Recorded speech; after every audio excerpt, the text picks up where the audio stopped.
The storm had been raging for nearly 12 hours when the final broadcast crackled through the emergency frequency, a frequency no one at the remote outpost was ever supposed to use unless every other system had failed.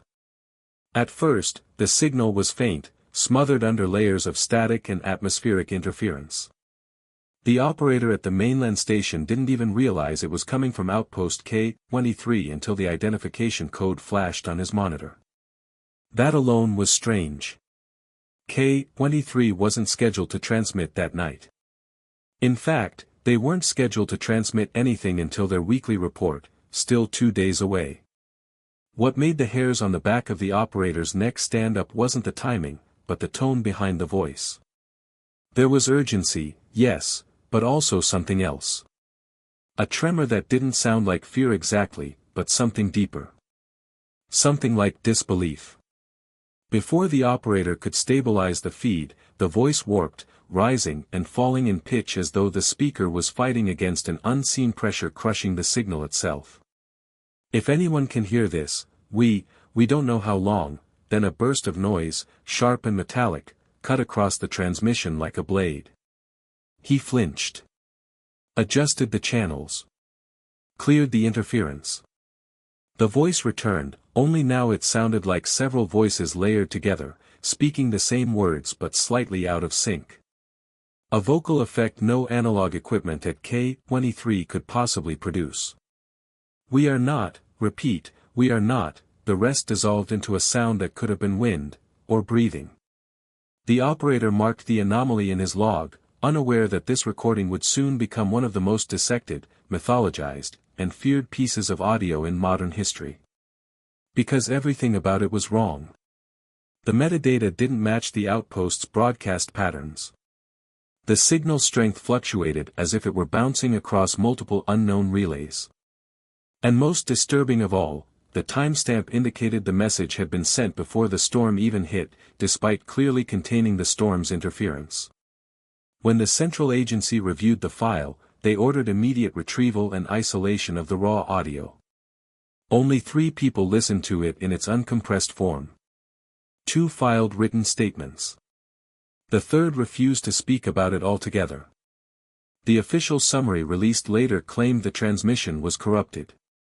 A technical glitch. A coincidence of overlapping weather systems. But the classified report, one that would never be shown to the public, stated plainly that there were segments of the recording that did not correspond to human speech patterns. Frequencies that shouldn't exist within the range of K-23's equipment. Rhythms that resembled coded patterns rather than spoken language. And then there was the question of the broadcast's duration. The public file lists it as 1 minute and 49 seconds. But the internal logs, the original ones that were digitally signed at the time of receipt, show a length of 2 minutes and 6 seconds. 17 seconds missing. 17 seconds deleted from every known copy. 17 seconds no one outside the highest clearance level had ever heard. In those missing seconds lies the heart of the mystery. What was said, or what was heard, during that time? Why did 3 agencies demand the audio be sealed within hours? And why did the recovery team sent to Outpost K-23 report that not a single person stationed there was found alive, nor any evidence of where they had gone? As investigators combed through the data, something else surfaced. A faint pattern in the waveform, almost invisible unless enhanced and slowed down. Not random, not noise. Something deliberate. Something meant to be recognized. The operator who first heard the broadcast described it later as a message that didn't want to be understood. Yet it was the last sentence, fragmented, distorted, barely audible, that would haunt him for the rest of his life. Because the voice, or the layered voices, seemed to speak directly to whoever was listening. Do not let this repeat. The recording cut there, abruptly, as if someone, or something, had severed the transmission mid-word. But the real nightmare began not with what the outpost said, but with the realization that no one could determine who sent it. And worse, whether the voice belonged to anyone still alive at K-23 when the message was made. The men and women assigned to Outpost K-23 were not the type to frighten easily. Isolation was part of the job description, and each of them had passed psychological screening designed to filter out anyone prone to anxiety, paranoia, or emotional instability. Yet when you read their personal logs, those that survived, you begin to see hairline fractures forming long before the final broadcast. Small details. Subtle shifts. The kind of things people only notice in hindsight, when it's already too late. There were 4 primary occupants. Lieutenant Samuel Rourke, communications officer, was the unofficial backbone of the station. Former military, early 40s, steady hands, a calm voice even under pressure. His colleagues described him as someone who could talk a storm into settling down. The irony of that would only become clear much later. Rourke kept meticulous notes about transmission schedules, equipment diagnostics, and weather readings. His logs were always clean, structured, and efficient, until, about a week before the incident, a shift occurred. A single line appeared without context, something feels off. Then nothing else for 2 pages. Dr. Elena Vass, the lead scientist, was the exact opposite of Rourke. Brilliant, restless, and almost obsessively curious. She had been researching subglacial magnetic anomalies for 3 years, bouncing between remote stations, gathering readings that no one in the scientific community had been able to explain. Her colleagues admired her genius but quietly whispered about her intensity. Some believed she pushed herself too hard, others suspected she pushed the environment too hard, as though she were determined to make the ice give up its secrets. In her final notebook entry, dated 3 days before the last transmission, she wrote, "These readings should be impossible. And yet, here they are." Then she crossed out the entire page. Engineer Marcus Hale handled machinery, heating systems, drones, solar backups, anything that could break and frequently did. Hale was younger than the rest, late 20s, with a reputation for brilliance overshadowed by a tendency to panic under pressure. But at K-23, something changed in him. His early entries were almost cheerful, describing the outpost like an adventure. Then the tone shifted. Shorter sentences. Passive-aggressive remarks about equipment that never stays fixed. A chilling line appeared the day before the storm, "I heard something outside last night. Thought it was the wind. It wasn't." And finally, there was the civilian, Lien Torres, a researcher assigned temporarily to assist Dr. Vass. Little is known about her past. Her personnel file is partially redacted, odd for a civilian scientist. What remains paints a picture of someone introverted, wary, and quietly brilliant. Her personal recordings are the most haunting because they feel the most honest. One, in particular, stands out: "I don't like the way the others look at me when I mention the noise. I know they hear it too. Why won't they admit it?" 4 people, each with their own responsibilities, their own fears, their own private interpretations of the isolation around them. And yet, when you examine their logs together, a pattern emerges. Each of them began noticing irregularities at the same time, though they never explicitly discussed them. Rourke complained of static bursts across channels that weren't being used. Vass recorded magnetic spikes with no identifiable source. Hale mentioned machinery starting on its own. Torres described hearing soft knocking along the outer walls, rhythmic and deliberate. None of them connected the dots. Another subtle detail: photographs taken inside the outpost during the first month show relaxed, natural expressions. By the 3rd month, their body language changed. Leaning away from each other. Arms crossed. Smiles forced. Investigators later noted that group photos looked less like colleagues and more like strangers pretending to get along. Still, outwardly they functioned as a competent unit. Reports were filed on time. Tasks were completed. Supplies accounted for. Nothing that would hint at the unraveling happening beneath the surface. Until the journal entries began to overlap in strange ways. In one of Hale's logs, he wrote, "Rourke didn't sleep last night. He kept watching the door." But Rourke's entry from that same night said, Hale left his room at 3:47. Didn't return for an hour. Both men described the other as restless, anxious, behaving unusually. As for Dr. Vass, her notes took an even more unsettling turn. Instead of analyzing data, she began scribbling what looked like fragments of coded messages, patterns of dots, slashes, and uneven spacing. When experts later examined the notebook, some insisted these symbols resembled early attempts at deciphering an unknown signal. Others dismissed them as stress-induced rambling. The truth remains ambiguous. Torres, meanwhile, seemed increasingly convinced she was being watched. She wrote about catching movement in her peripheral vision, about brushing her teeth and seeing a reflection behind her that vanished when she turned. She wrote about feeling the walls vibrate at night, as though something enormous was moving deep beneath the ice. Her last coherent entry before the incident reads, "If this reaches anyone, we were not alone."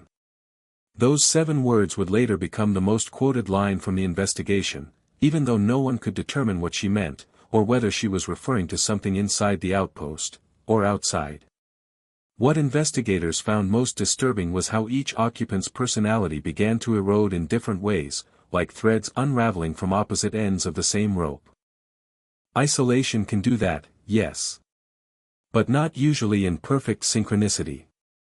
Not usually with identical symptoms emerging across individuals who barely interacted outside mission duties. Something was affecting them. Something subtle, pervasive.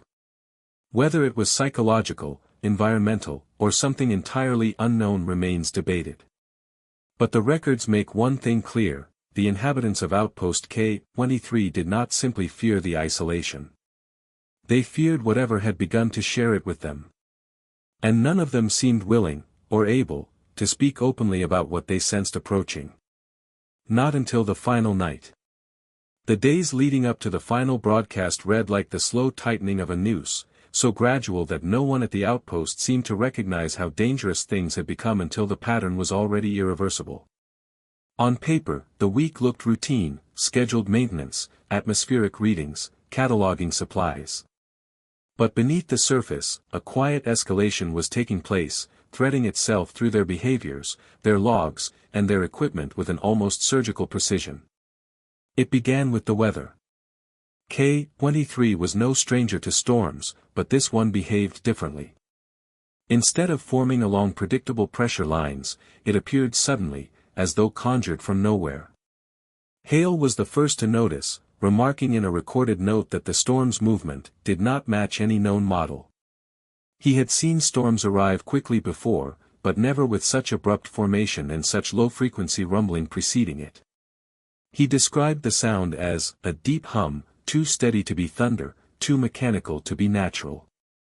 Around the same time, Torres logged that supplies were slowly going missing, tiny things at first. A wrench. A flashlight. A handful of batteries. Items no one would typically misplace. When she brought this up casually during a meal, the others laughed it off. Later that night, she wrote privately, "I know what I put in the drawer. I know it wasn't there this morning."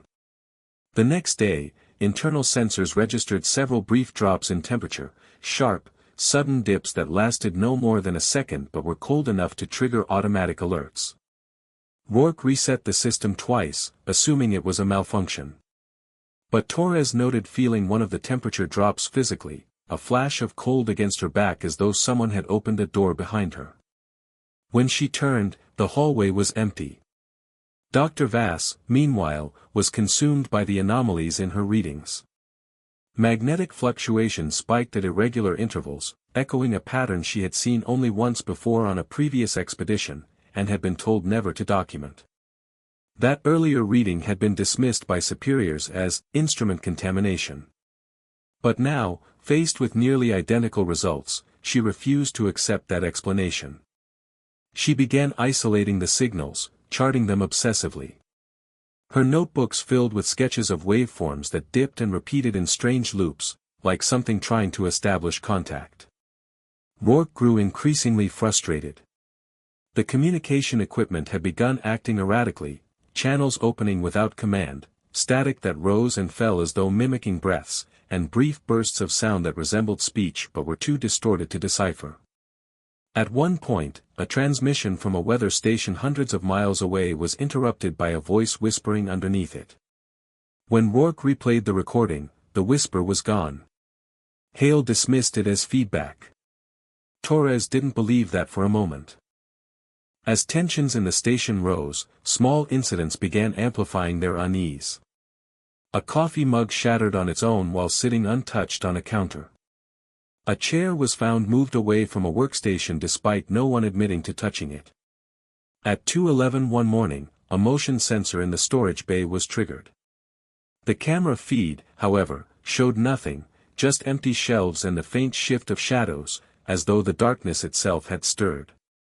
Still, none of these events were alarming enough on their own to warrant panic.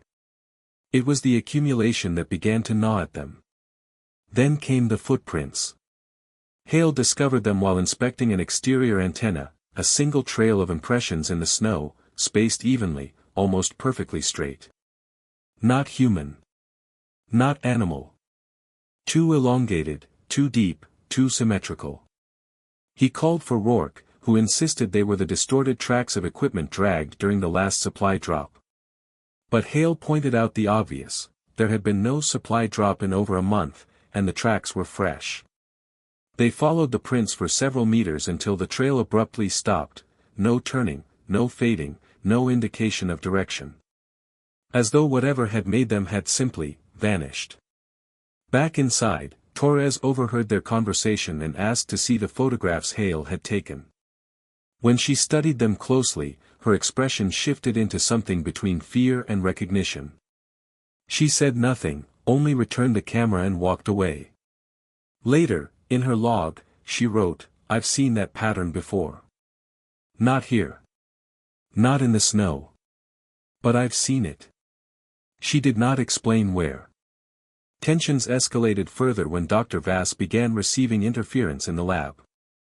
A soft tapping noise echoed through the metal vents, rhythmic, deliberate, almost intelligent. She tried to record it, but the sound never appeared in the audio file. She tried again and again, but the result was always the same: silence on the playback, tapping in real time. She eventually stopped trying to capture it and instead wrote a single unsettling observation: it knows when it's being recorded. By now the crew had grown wary of sharing too much with one another. Every conversation felt loaded with subtext, each person convinced the others knew more than they admitted. Meals were quieter. Eye contact scarcer. Doors locked more often. The storm outside intensified, howling with a force that shook the foundations of K-23.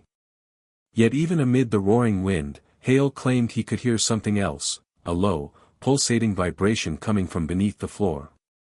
Rourke dismissed it until he felt the pressure himself the following day, a kind of tremor that resonated in the bones rather than the walls. On the evening before the incident, all 4 occupants reported feeling watched. Not by each other. Not by something outside. But by something within the outpost, something that moved when the lights flickered, something that paused when they listened, something that grew bolder as the storm approached. The footage from that night shows the crew moving through hallways stiffly, glancing behind them, lingering at doorways as though expecting to see someone standing there. And then, at 23:14, one of the internal cameras captured a fleeting shadow passing silently behind Dr. Vass. No one else was awake. A shadow shaped like a person, but moving with a fluidity that no person possessed. And from that moment on, the countdown to the final broadcast had already begun.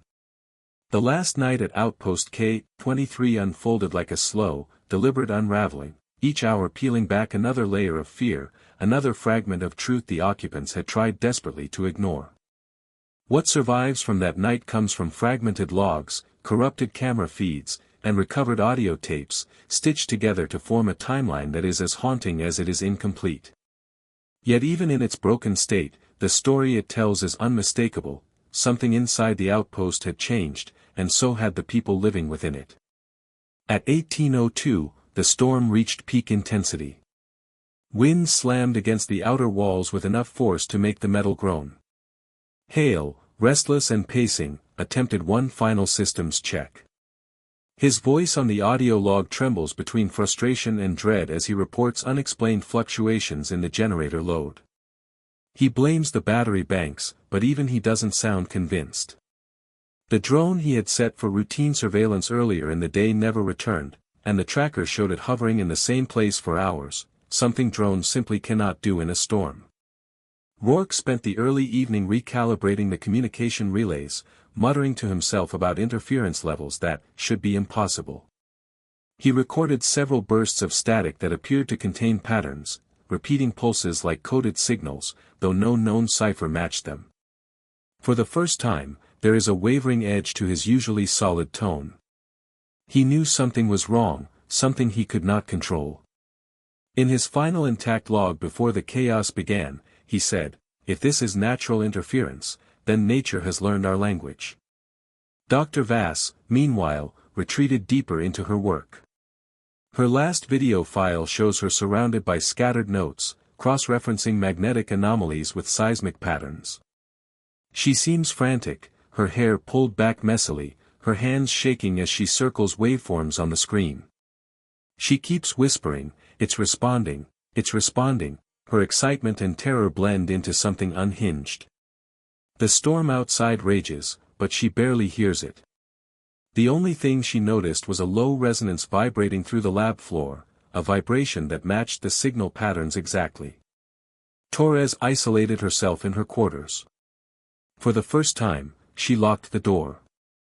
The recovered audio from her room captures a rapid, nervous tapping, her fingers against the metal bed frame as she whispered prayers under her breath. She tried to call her family but aborted the attempt halfway through, shutting off the console.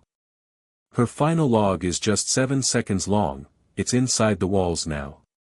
At 21:30, the power flickered. Not a full outage, just a brief pulse, like the electricity was inhaling sharply.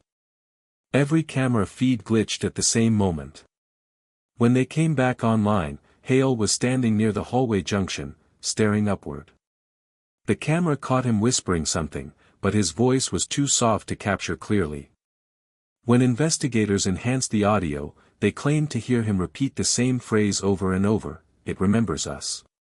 At 22:04, Dr. Vass burst into the command room, demanding Rourke listen to a new recording.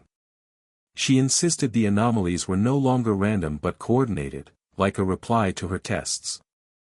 Rourke refused at first, accusing her of feeding hysteria into an already unstable environment.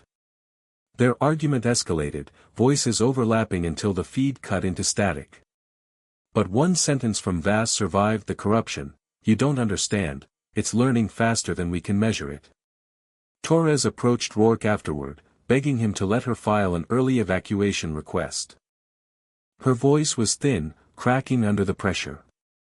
She admitted that she had been hearing footsteps that matched no known pattern, too heavy, too even. Rourke dismissed her at first, but then she said something that made him freeze: "Whatever is making that sound, it stops when I stop. It listens." By 2300 hours, paranoia had overtaken rationality. The cameras show each crew member drifting through the halls like ghosts, avoiding one another, pausing at junctions as if sensing movement that didn't appear on the feeds. A metallic creaking echoed intermittently, a sound like the outpost expanding and contracting, but louder, almost intentional. Torres refused to leave her room again.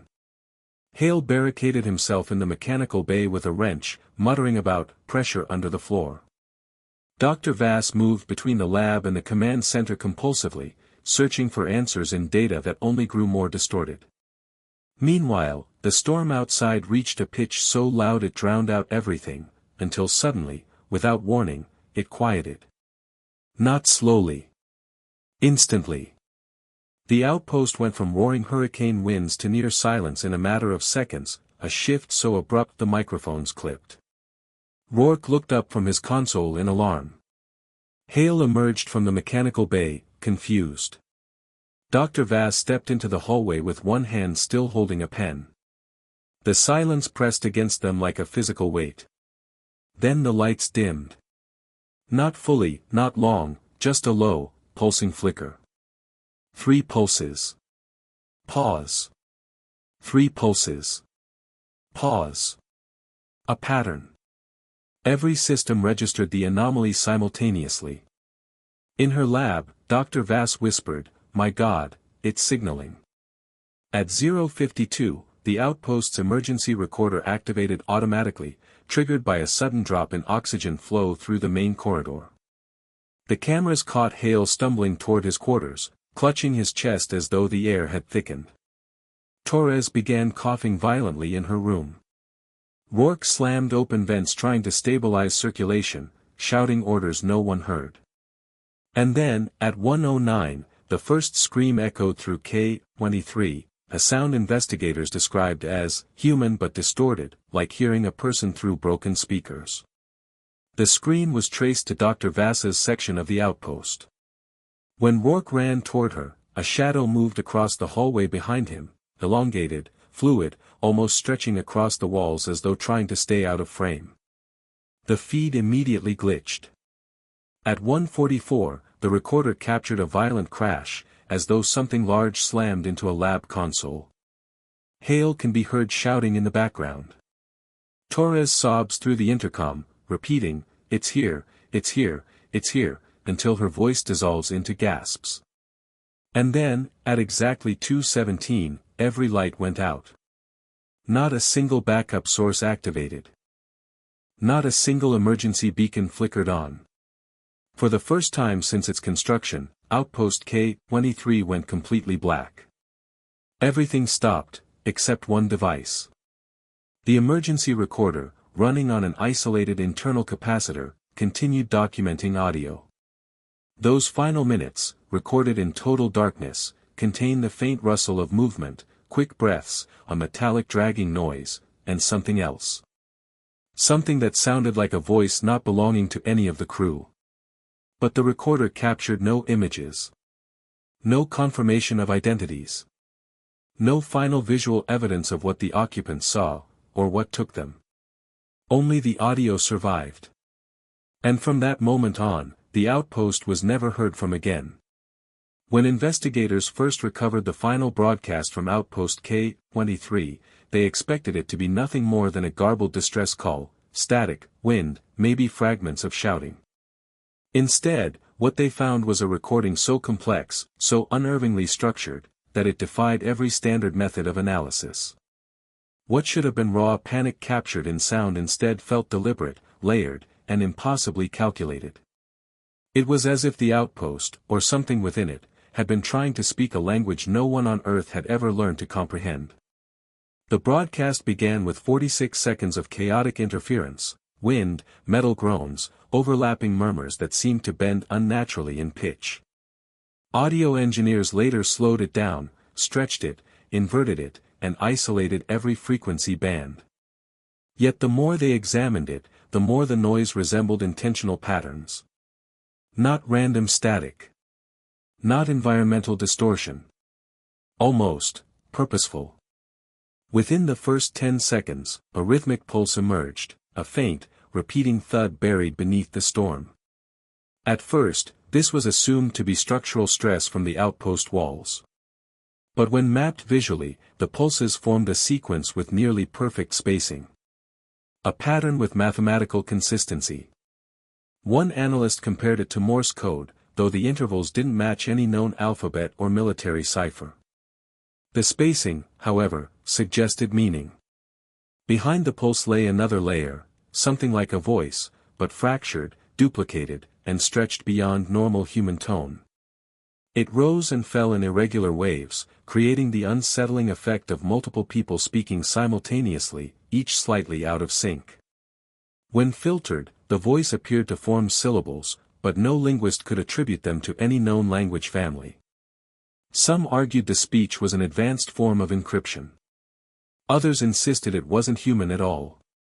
But it was the midpoint of the message, the part that investigators could not categorize, that brought the most controversy. At second 47, the audio shifted abruptly. The storm noises vanished. The static thinned. And something else emerged, sharp and mechanical, a rising tone followed by an airy exhale, too controlled to be environmental. It carried harmonic qualities similar to sonar pings, yet organic undertones like a throat clearing. The more the file was analyzed, the more it sounded like an attempt at communication, not an accidental broadcast. Acoustics experts compared the waveform to known spectrographic signatures, expecting to find parallels with human vocalizations, machines, or natural phenomena. None matched. Instead, the shape of the waveform, its peaks, valleys, and the repeating arcs of sound, resembled something astonishing, a topographical curve. When the audio was converted into a visual map, it formed a near-perfect outline of a region of terrain.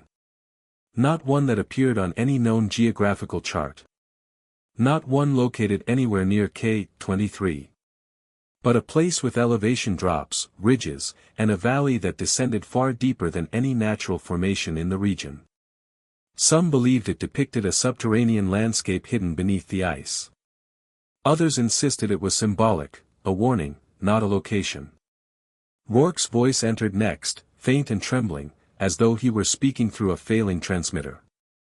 His words were fragmented, unknown origin, repeating, responding to us, do not, his voice cut off mid-sentence, replaced by a series of clicking pulses reminiscent of insect calls but with unnatural precision. Linguists attempted to decode these clicks for years, failing each time to produce a consistent translation. Some sequences repeated, but with slight variations, as though the message were trying to correct itself, adapting, learning. What disturbed analysts most was the background layer that surfaced roughly a minute into the recording, a low, resonant hum, rising and falling like breath. Not mechanical. Not human. A living sound, deep, rhythmic, almost curious. The idea that something alive had been near the broadcast equipment, imitating or amplifying the transmission, became a point of intense debate. And then came the voices. Plural. Stacked atop one another in a chorus that didn't sound spoken so much as formed. Words, if they were words, emerged in warped, overlapping tones. Investigators enhanced the audio until individual layers were stripped apart, revealing something terrifying. Each layer resembled the distorted voice of a member of the Outpost crew. Rourke. Vass. Hale. Torres. But none of the voices matched their normal speaking patterns. It was as if something had taken small samples of their speech from days or weeks earlier and stitched them together, not seamlessly, but with jagged edges, inconsistent pacing, and mismatched emotion. Linguistic experts argued fiercely over the meaning. Some believed the voices were trying to mimic human distress signals. Others thought they were rehearsing human speech, practicing like an infant learning to speak. Torres' layered voice provided the clearest snippet, not alone, not alone, not ow, the repetition cut off sharply, replaced by a noise that audio engineers still struggle to classify, a scraping sound, metallic yet damp, like something dragging over steel while wet with water or ice. This noise continued for 3 long seconds before dissolving abruptly. What followed were the missing 17 seconds, deleted from every publicly accessible copy, yet referenced repeatedly in classified transcripts. Those 17 seconds reportedly contained something so disturbing, so fundamentally unexplainable, that 3 agencies agreed unanimously to seal the uncut recording. According to an analyst who later turned whistleblower, the missing segment contained a clear, steady voice speaking a sequence of numbers. Numbers that matched no known code. Numbers that repeated like coordinates, coordinates that, when plotted, pointed not to the outpost, not to any known installation, but to a spot deep within a restricted zone beneath the ice shelf. A place where no drills, no expeditions, and no satellites were permitted. After the coordinates, the voice uttered one last phrase, the only part of the missing section ever leaked: transmission received. The voice did not match any crew member. The final seconds of the public recording contained heavy static, growing louder and harsher as though something were approaching the microphone. Then a final burst, sharp, jagged, like an electrical spike, and the broadcast ended. From that moment, silence. No reply. No follow-up. No heartbeat conversations from the crew. The message ended like a door slamming shut, leaving only the chilling question: had the crew been trying to warn the world, or had something else been using their equipment to speak for the very first time? What investigators found next in the outpost would deepen that question into something far darker. When Outpost K-23 failed to respond to repeated attempts at contact following the final broadcast, protocol demanded a 24-hour waiting period. But the message was so unsettling, so obviously wrong, that the delay was reduced to 6 hours. By dawn, a specialized rescue team was already preparing for deployment. These were not ordinary search and rescue personnel. They were trained for extreme environments, structural collapses, and, on rare occasions, containment operations. The fact that this particular team was chosen hinted at one unsettling truth: the authorities feared they weren't dealing with a simple emergency. The journey to K-23 was nearly impossible. The storm that had battered the outpost intensified before abruptly dissipating, leaving behind an eerie calm. Helicopters couldn't approach safely, forcing the team to travel by modified overland vehicles designed for brutal cold and shifting terrain. Even then, visibility dropped to a few feet at times. Ice cracked under treads. Winds howled like distant voices, rising and falling in unnatural rhythms. One team member later reported feeling as though they were being followed, not by another vehicle, but by something moving across the ice, just out of sight. The first clear sign that something was wrong occurred 15 miles from the outpost. Their sensors detected intermittent pulses, low-frequency vibrations that resembled seismic activity but were too localized, too precise. The pulses would appear, repeat 3 times, and vanish. When compared to the frequency analysis from the final broadcast, the pulses matched nearly perfectly. Still, the team pressed on. When Outpost K-23 finally came into view, it stood silent and unlit, a dark metal skeleton against the vast white expanse. The antennas were bent at unnatural angles. Snow had drifted into patterns resembling waves frozen mid-motion. No footprints surrounded the structure. No signs of recent activity. The air felt heavier, as if the atmosphere itself resisted their presence. Upon approaching the main entrance, the team found it partially ajar. That alone was a violation of safety protocol. Doors in such environments are sealed at all times to preserve heat. The fact that it stood open suggested someone had left in a hurry, or something had forced it open. Inside, the temperature was barely above freezing. The power was completely offline, with no emergency backups active. The silence was suffocating. Standard procedure required the team to call out verbally as they entered, announcing their presence to avoid startling survivors. But no one responded. Their voices echoed down hallways that should not have echoed, as though the walls themselves absorbed sound differently now. The interior seemed undisturbed at first glance. Equipment remained neatly arranged. Papers lay on desks. Chairs sat tucked into their stations. Nothing appeared overturned or damaged. It was as if the occupants had simply vanished mid-task. But the deeper the team ventured into the outpost, the clearer the irregularities became. In the kitchen, a kettle sat on the stove with water still inside, frozen solid. A mug lay on its side as though knocked over recently. In Torres' room, her journal sat open on her bed, the pen still resting on the page as if she had intended to return momentarily.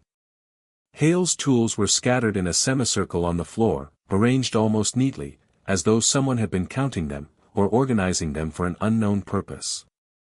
And then there was Dr. Vasa's laboratory. Her monitors were cracked, not shattered, but warped inward in a pattern resembling heat distortion, yet no burn marks existed. Her notes lay across the desk in chaotic spirals, pages flipped to diagrams no one could understand. In the center of the lab, her recording device blinked intermittently, looping the same 4 seconds of audio over and over, a hollow knocking sound, rhythmic and calm. The team pressed further, documenting everything meticulously. But it was what they found in the communications room that changed the investigation entirely. Rourke's station was a mess. Headphones lay on the ground. A chair had been pushed back so forcefully it left gouges in the floor. The emergency transmitter, the same one used to send the final broadcast, was still warm, despite the surrounding cold. When one of the rescuers touched it, he flinched. The metal vibrated faintly, as if carrying residual energy from something that had passed through it. The team reported an overwhelming sense of being watched. Not by a person. Not even by something visible. But by an awareness. A presence. Several members would later describe it as a pressure behind the eyes, or the feeling of walking into someone else's breath. The sensation was so strong that protocol demanded an immediate structural sweep. During this sweep, they reached the south corridor, a narrow hallway leading to the storage bay. Here, the temperature drop was extreme. Frost coated the walls. Their breath turned to crystals instantly. One member, monitoring the thermal scanner, froze. "Something's wrong," he whispered. "The hallway shows movement." But the live feed showed nothing, no warm bodies, no shifting shapes, only static flux. As they advanced, the corridor lights flickered once, just long enough to reveal it. A single chair. Pulled away from the wall. Facing the opposite direction. Positioned deliberately at the center of the hallway. There was no reason for a chair to be there. No explanation for how it had been moved, given the crew's absence. One rescuer cautiously approached. As he ran his gloved hand across the back of the chair, he felt indentations, scratches etched into the surface. He brushed away the frost, revealing a word carved into the metal. "Listen." The team froze. Before they could respond, the thermal scanner blipped again, another movement signature, closer this time. One rescuer pivoted, shining his light down the length of the corridor. The beam reflected off something wet on the floor. At first, they thought it was melting ice. But when they knelt down to examine it, they realized the truth: it wasn't water. It wasn't blood. It was a thin, translucent film, like a residue left behind by something biological yet unfamiliar. It stretched in fine threads, clinging to the floor in delicate patterns. Samples were collected, but the substance defied immediate classification. The deeper they moved into the bay, the stronger the impression grew that something had been there shortly before their arrival. Supplies were intact, but certain crates showed signs of being pushed or dragged, though the marks didn't align with human strength or movement patterns. A stack of sealed containers had shifted just enough to block an emergency exit. No human could have done it alone. When the team reached the far end of the bay, one rescuer tapped his shoulder cam. "I hear something," he whispered. The others stopped. Silence. But the rescuer shook his head. "No, not now.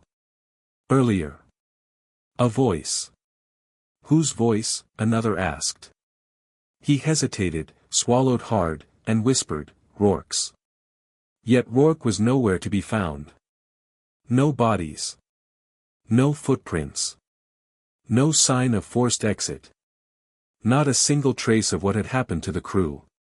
It was as if the people of Outpost K-23 had dissolved into the structure itself, becoming part of the silence, part of the mystery, part of something that was still lingering just beyond perception. The search team left the outpost with more questions than answers. But one thing they knew with certainty: whatever happened at K-23 had not ended with its abandonment. Something had remained. Something that had begun learning how to communicate.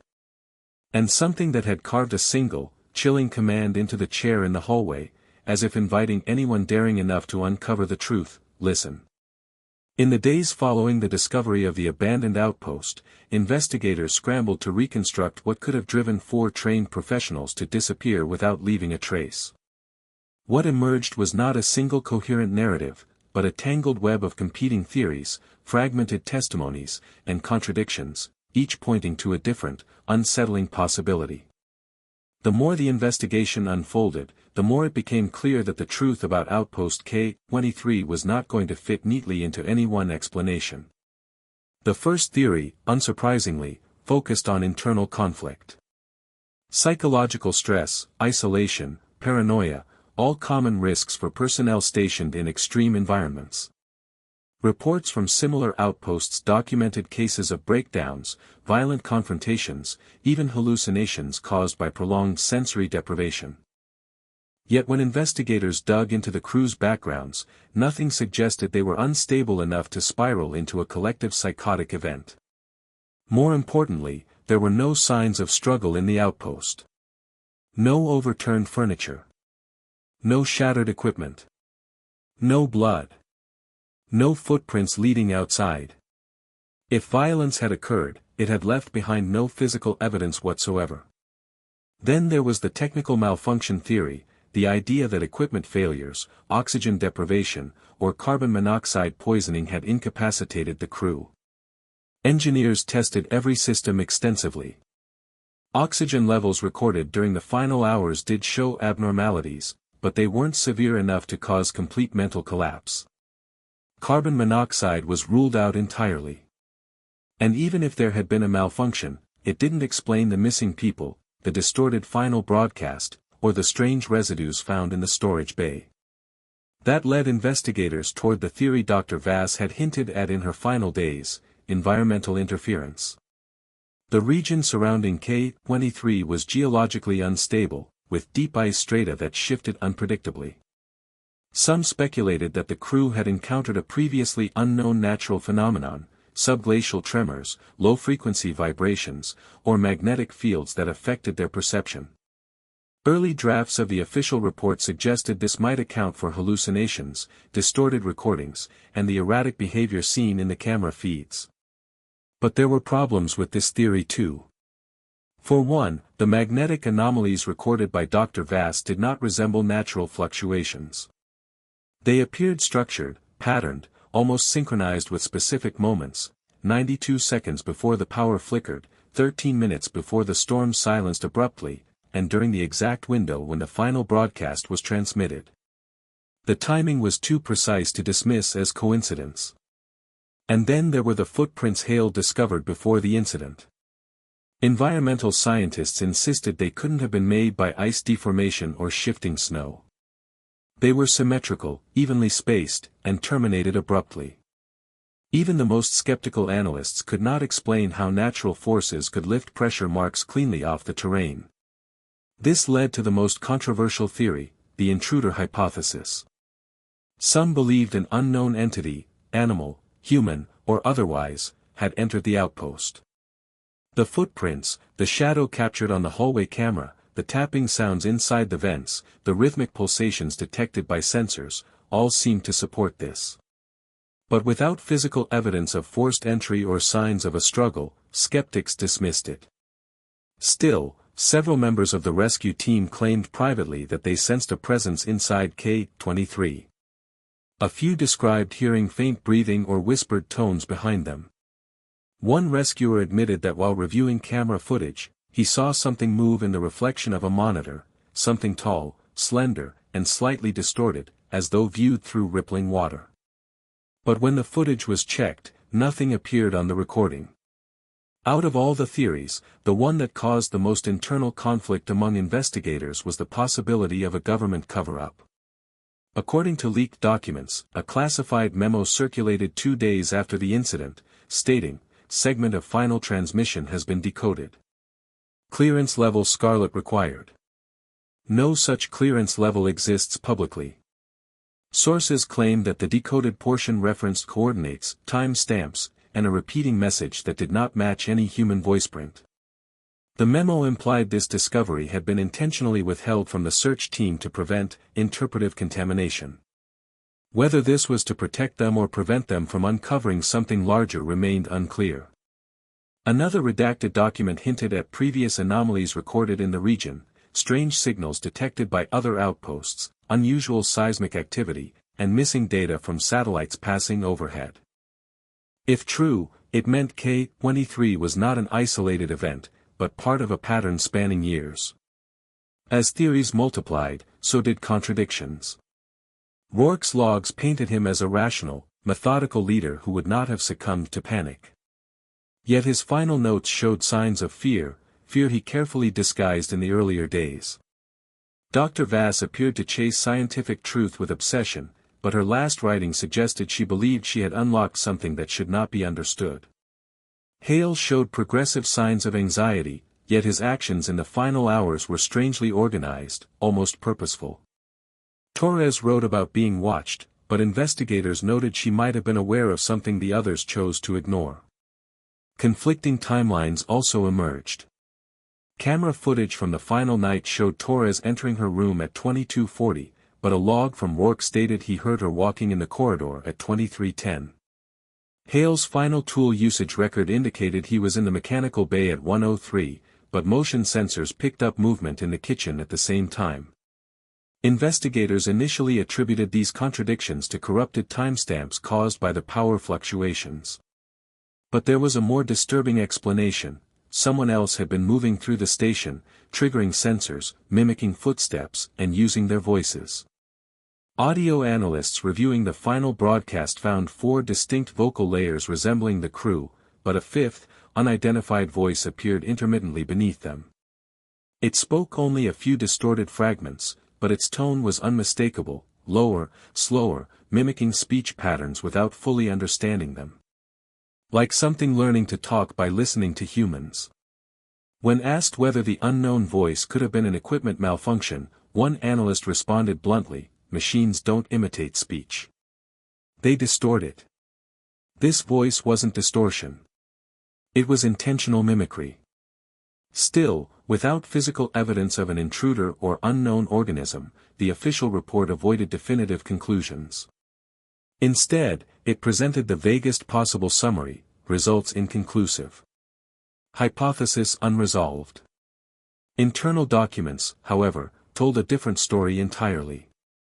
One particularly troubling section described an experimental analysis of the translucent residue found in the storage bay. Early tests showed organic composition, but not matching any known biological category.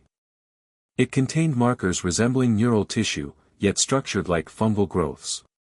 A hybrid of something that moves, responds, and possibly communicates. The analysis ended abruptly, mid-paragraph, replaced by a single classified note: "Do not pursue further testing."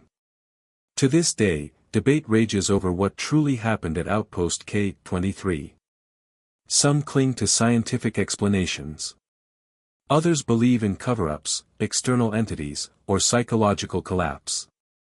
Yet all theories share one common flaw: none can fully explain the synchronicity of events, the disappearance of the crew, the eerie intelligence behind the signals, or the chilling 5th voice in the broadcast.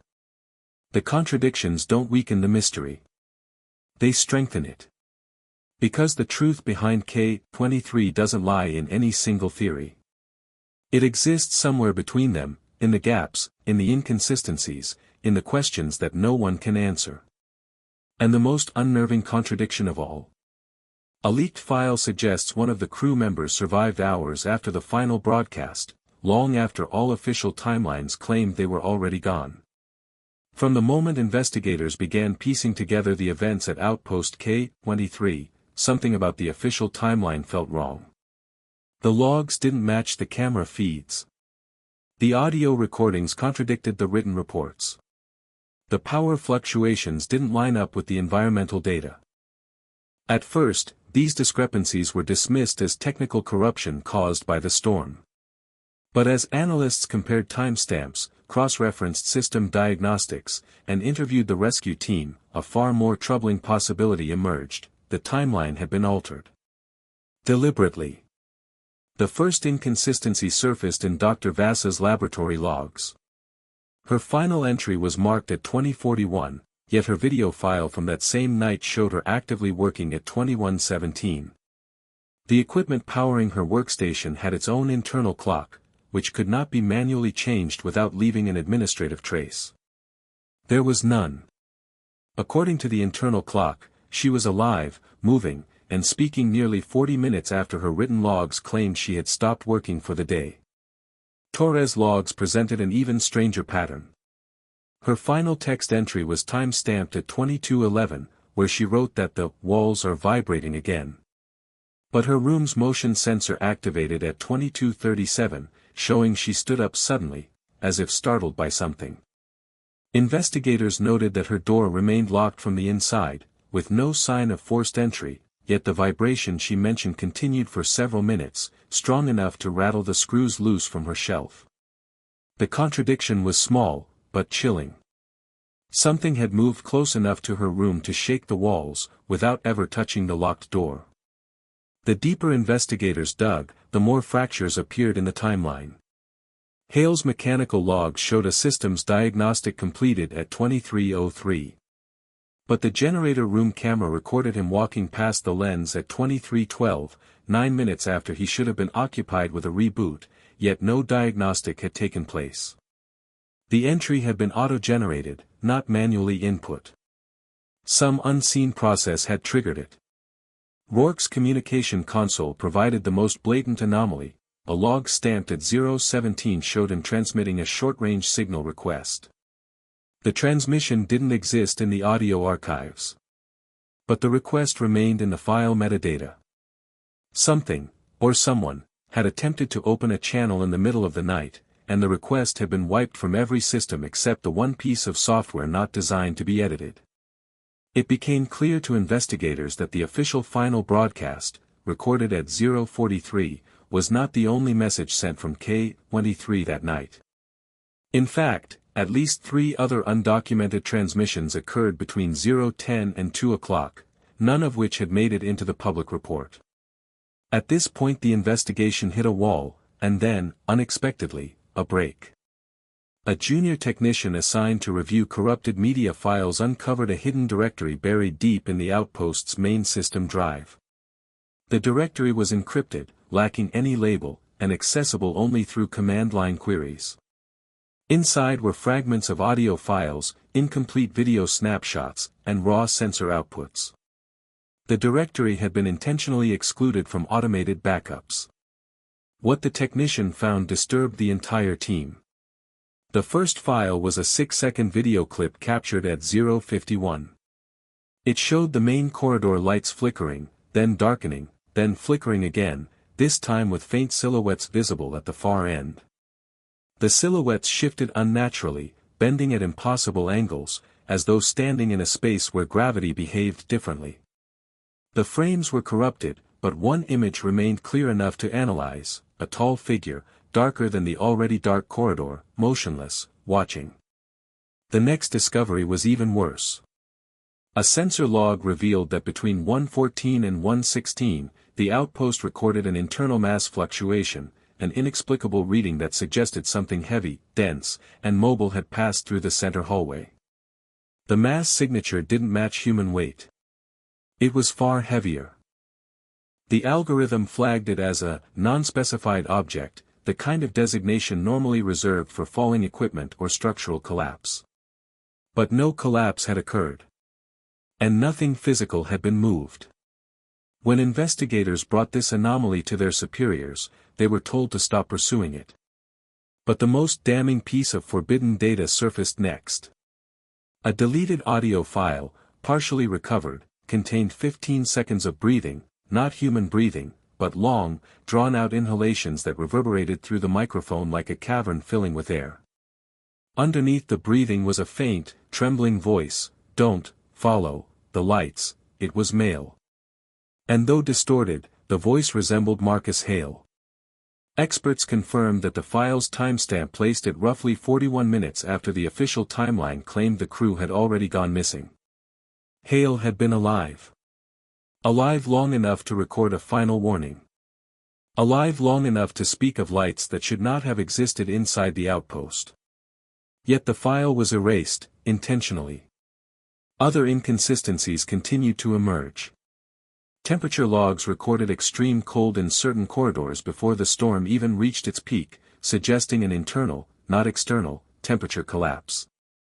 Pressure sensors detected subtle shifts in sealed rooms, spaces no one had entered. Dr. Vasa's magnetic readings surged at precise intervals that matched fluctuations in the station's lighting system, as though reacting to electrical currents or manipulating them. The more the team reconstructed the real timeline, the more horrifying it became. Events didn't happen in a linear sequence. They overlapped. Repeated. Echoed.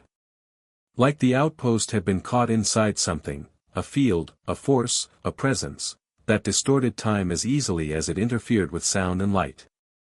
Suddenly, the theory that the broadcast waveform resembled a map took on new meaning. What if the map wasn't of a location? What if it was of a buried structure? A void beneath the ice. A cavity large enough to distort magnetic fields and warp communication signals. Satellite scans were requested. They were denied. 3 separate times. The official explanation. Operational conflict. Unofficially, a leaked internal note surfaced, no further imaging of subsurface region Theta 9.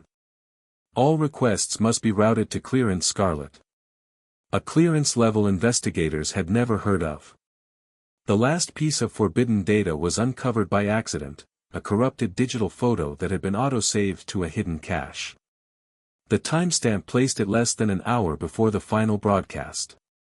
The image showed the outpost's main hallway, empty, except for one detail. On the far wall, illuminated by emergency lights, was a faint handprint. But not human. Too long. Too thin. Too many joints. The handprint pointed downward, toward the floor. Toward the subterranean region the broadcast map resembled. And with that, any hope of a rational explanation dissolved. The timeline made one thing painfully clear: the people of Outpost K-23 were not alone in their final hours. Something had entered the station. Something had interacted with them, directly. Something had prevented their final attempts at escape. And something had continued moving through the outpost even after they vanished. The survivors didn't disappear all at once. They disappeared in phases. One by one. Room by room. Until only silence remained. Silence, and the forbidden data that someone desperately wanted erased. For weeks, investigators clung to one quiet hope, that somewhere in the chaos of corrupted files and missing logs, a clue might surface revealing whether anyone from Outpost K-23 had survived the final night. That hope flickered like a dying signal. And then, unexpectedly, it flared to life. Hidden among the recovered fragments of forbidden data, buried beneath redundant system files, was a series of voice clips so faint and degraded that at first they were mistaken for ambient noise. But once enhanced, their significance became undeniable. They belonged to a single speaker. One of the crew. Still alive after the final broadcast. The surviving voice, raspy, strained, and barely coherent, was identified as belonging to Marcus Hale. The recordings were scattered, inconsistent, and time-stamped across a window of nearly 2 hours after the outpost had supposedly gone silent. These clips were not part of any official log. They were automated emergency mic triggers, tiny bursts of audio captured whenever the system detected elevated stress levels or sudden movement near a console. That meant Hale wasn't recording intentionally. He was being recorded simply because he existed, he breathed, he moved, he panicked. The earliest of these fragments begins with him whispering something unintelligible, his breath trembling in short, ragged intervals. There's a metallic creaking sound in the background, rhythmic and slow, like something shifting its weight nearby. Hale gasps sharply, then mutters, "It's not gone, it's not gone." The clip ends abruptly. Investigators replayed these recordings dozens of times, studying the tones, the cadence, the background noise. They found that Hale's voice changed over time, not just in emotion, but in quality. As though something were affecting him physically, reshaping the way he spoke, compressing his words into shorter, more desperate segments. Another fragment surfaced, the sound of movement, swift and clumsy, like someone stumbling forward. Hale exhales sharply as if bracing against something unseen. Then he whispers, "Lights, not ours, don't look, don't." Static consumes the rest. These words aligned with the deleted audio clip from the hidden directory, the warning Hale left behind moments before the camera feeds went fully dark. But what exactly did he mean by lights? There were no functioning lamps, no emergency LEDs, no working equipment by that point. Was he referring to the flickering pulses that Dr. Vass believed were a form of communication? Or to something else, something alive that produced its own illumination? Investigators found nothing in the outpost capable of emitting unnatural light. Yet multiple logs referenced it. Vass described shifting glimmers under the floor. Torres wrote of glows behind the walls that breathe. Now Hale warned of lights, not ours. Taken together, these accounts painted a terrifying possibility. Something had been moving through the outpost, emitting flashes or pulses that the human eye could barely register. The third recovered clip from Hale was the most coherent. He seemed to be hiding, his breathing controlled, his voice steadier. The background is silent, too silent. No wind. No equipment. No creaking. Just empty air, heavy and still. Hale speaks softly, almost as though addressing someone standing beside him. It can hear us. Even when we don't speak. I think it listens through the walls. A minute of silence follows, a minute that may as well be an eternity in the context of the recording. Then Hale whispers again, more urgently, it knows our voices. It repeats them. Practice, it practices. This was the first direct confirmation that the unidentified voice layered beneath the final broadcast wasn't a malfunction. It was mimicry, deliberate, intelligent mimicry. Hale wasn't theorizing. He was stating something he'd experienced firsthand. The next audio fragment revealed his worsening condition. His breathing grew erratic. He spoke in disjointed phrases, cold, inside, wrong air, feels thick. Experts debated what he meant. Some believed Hale suffered hypoxia. Others believed something environmental had infiltrated the ventilation system. But a more unsettling interpretation emerged from the magnetic data logs. The atmosphere inside the outpost had not only cooled but become denser in certain rooms, as though something was displacing the oxygen. This clip ended with a soft scraping sound, an echo of the same wet, dragging noise found in the final broadcast. Then came the final fragment.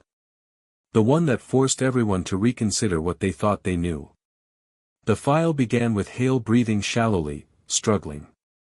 His voice shakes as he whispers, if someone finds this, we didn't see it coming. Not really.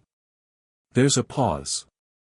Something shifts in the background, heavy, deliberate, almost curious. Hale continues, it learned us. Learned our steps. Our tones. Our patterns. Another pause. A clicking noise. Soft. Rhythmic. Too measured to be accidental. Hale's voice lowers to a trembling whisper. It spoke back. In our voices. A metallic resonance interrupts him, something tapping the wall beside where he must have been hiding. 3 taps. A pause. 3 taps. Matching the same pulse pattern recorded by Rourke days earlier. Then Hale says something that chilled investigators to their core, it doesn't want to hurt us. It wants to understand us. This statement caused immediate debate. Was Hale rational at this point? Was he hallucinating? Or had the crew misunderstood the nature of the entity entirely? But before analysts could reach a conclusion, Hale continues, but it doesn't know how to stop. There is a long silence. Long enough that investigators questioned whether the recording had frozen. Then the final sound emerges, not Hale's voice, not static, not distortion. A voice. But not human.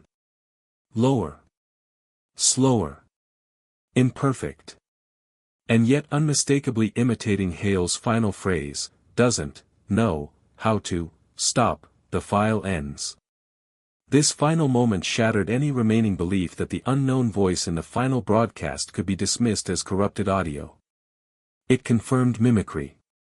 It confirmed coexistence. It confirmed intelligence.